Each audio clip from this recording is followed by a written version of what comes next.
Question है prove that the सम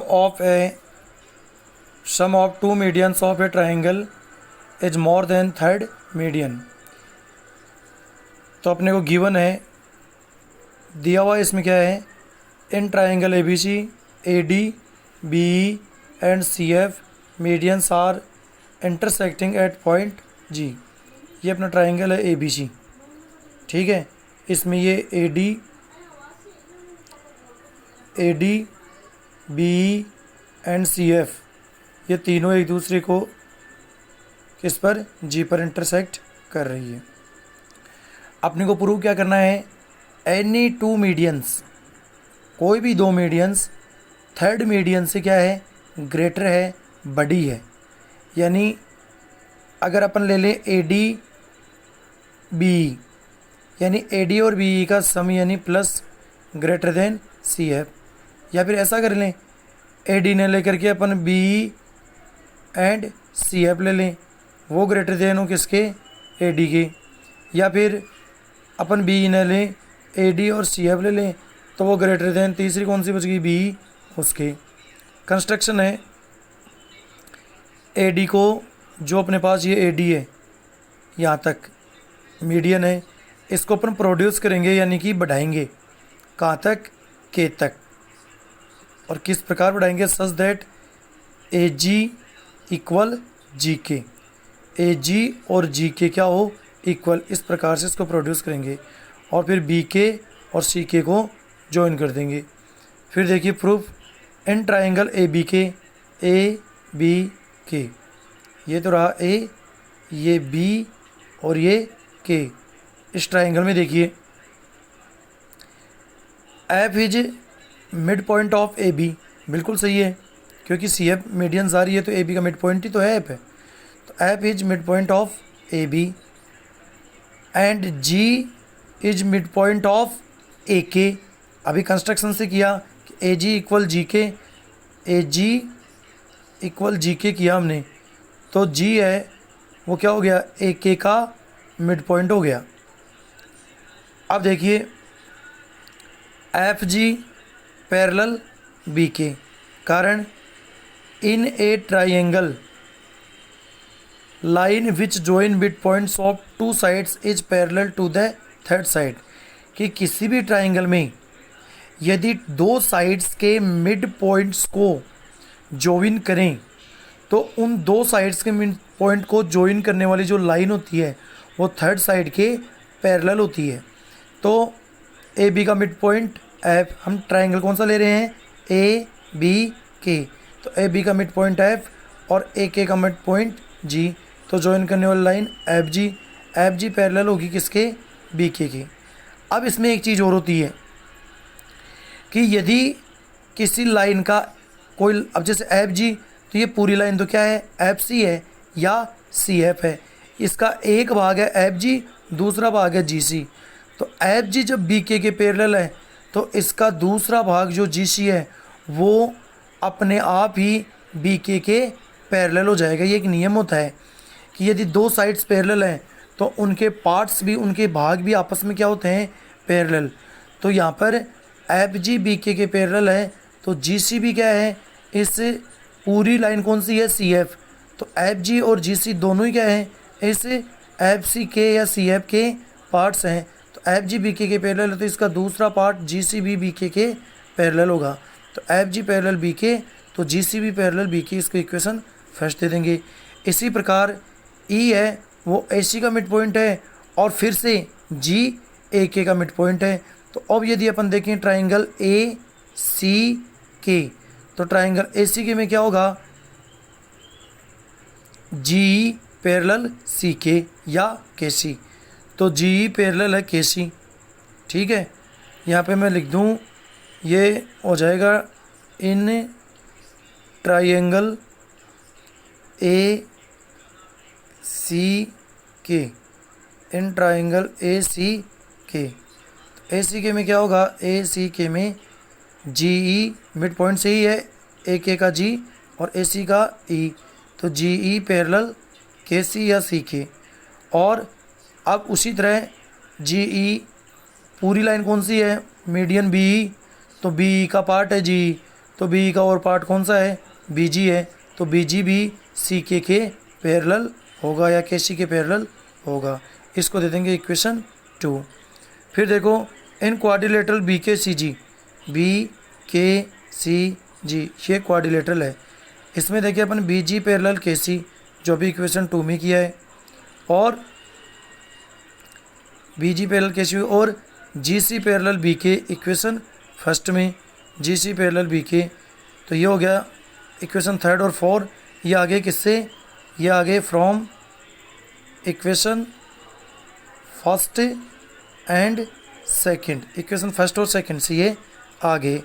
तो जब किसी क्वाड्रिलेटरल के अपोजिट साइड्स पैरेलल हो तो क्वाड्रिलेटरल क्या होता है, वो क्वाड्रिलेटरल होता है क्या, पैरेललोग्राम। तो यहाँ पर बी के जी सी क्या हो गया, पैरेललोग्राम हो गया। तो बी के पैरेलल क्या हो गया, बी के पैरेलल सी जी हो गया, बी के पैरेलल सी जी, यानी इसमें देखो ये अपने पास हो गया बी के पैरेलल सी जी, ये अपने को ये हो जाएगा, ठीक है, किससे, इक्वेशन फर्स्ट से हो गया, और वैसे भी पैरेललोग्राम है इसलिए ये हो गया। आगे देखो we know that the sum of any two sides of a triangle is greater than third side. ये एक नई ये एक नया थ्योरम है। इसको मिड पॉइंट थ्योरम तो नहीं कह सकते, मिड पॉइंट थ्योरम तो जो पहले थी वो थी। ये एक नया है कि किसी भी ट्राइंगल में उस ट्राइंगल की टू साइड्स का जो सम है वो थर्ड साइड से ग्रेट होता है। तो अब अपन देखते हैं इन ट्राइंगल बी के जी। तो यहाँ पर पिक्चर में देखो ट्राइंगल बी के जी में बी के जी, इसमें अपन देखें तो देखो बी जी प्लस जी के, बी जी प्लस जी के ग्रेटर देन होगा किसके, बी के। तो देखो इसमें हो जाएगा, देखो बी जी प्लस जी के ग्रेटर देन बी के। अब देखो बी जी तो ऐसे कैसे, जी के को मैं क्या लिख सकता हूँ, ए जी, कारण तो देखो ये रहा जी के, तो कंस्ट्रक्शन से क्या हुआ था, ए जी और जी के इक्वल था, तो जी के को मैं क्या लिख सकता हूँ, ए जी। तो यहाँ पर मैंने क्या किया, बी जी से जी के को लिख दिया जी, और बी के को जी सी। तो देखो बी के को मैं क्या लिख सकता हूँ, जी सी, बिकॉज पैरेललोग्राम के अपोजिट साइड्स पैरेलल होने के साथ साथ इक्वल भी होती है। अब आगे देखिए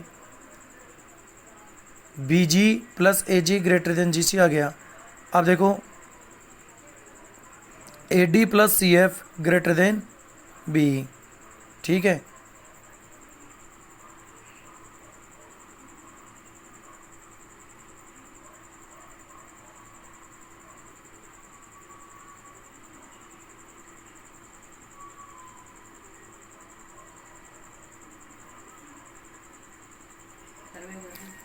अब ये इसमें जो अपनी ए डी बी और सी एफ मीडियंस हैं, इसमें की रिलेशन होता है कि 2/3 B 2/3 A D greater than 2/3 C F. अब यदि अपन देखें जो रेशियो होता है, जैसे ए डी मीडियन है तो ए जी रेशियो जी डी, तो 2:1 होता है। उससे क्या आता है, A G equal 2/3 A D, B G equal 2/3 B और सी जी इक्वल 2/3 सी एफ। तो अब यहाँ से अपन देखें तो 2/3 यहाँ से अपन ले लें कॉमन, तो बचेगा B plus A D greater than 2/3 C F. अब B plus A D greater than 2/3 C F, ये 2 मल्टीप्लाई में 3 डिवाइड में इधर जाएगा तो उल्टा हो जाएगा, 3 मल्टीप्लाई में जाएगा 2 डिवाइड में जाएगा, 2 से 2 कैंसिल, 3 से 3 सी एफ बच गया।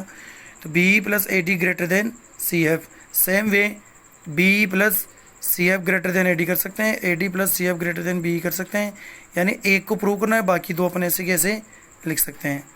इसके बाद में जो अपना क्वेश्चन था, sec theta plus tan theta equal P, then prove that P square minus 1/पी square plus 1 great equal sine theta. तो taking side L H S, जो अपने को प्रूव में दे रखा है उसमें एल एच एस ले लेंगे, पी स्क्वायर माइनस 1/पी स्क्वायर प्लस 1। तो पी की वैल्यू क्या है, sec theta plus tan theta. तो ध्यान से देखिए, इसमें पी की जगह मैं लिख रहा हूँ सेक प्लस टेन, लेकिन पी क्या है, स्क्वायर है, तो मैंने ये पी की वैल्यू को भी क्या कर दिया, स्क्वायर, और आगे -1 ऐसे कैसे। सेम ऐसे ही नीचे पी की value sec theta plus tan theta, P की स्क्वायर है तो ये स्क्वायर और ये फिर आगे क्या है +1। अब देखिए a प्लस बी के होल स्क्वायर इसको ओपन करते हैं तो क्या होता है, a प्लस बी का होल स्क्वायर होता है क्या, a प्लस बी का होल स्क्वायर होता है